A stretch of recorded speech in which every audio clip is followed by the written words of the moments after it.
You ask Tiger to solve. This deals with linear equations with one unknown. The final result is p equals -47. Let's solve it step by step. Simplify the expression. Expand the parentheses.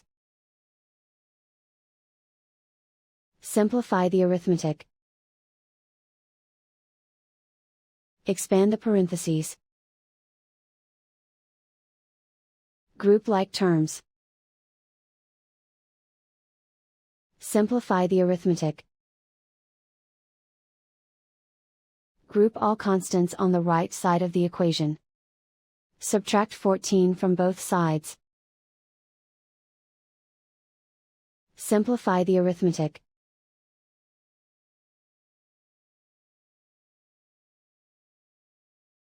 Isolate the p. Divide both sides by -2. Cancel out the negatives. Simplify the fraction. Move the negative sign from the denominator to the numerator. Find the greatest common factor of the numerator and denominator.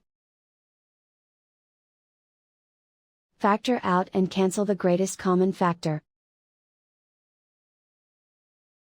And so the final result is p equals -47.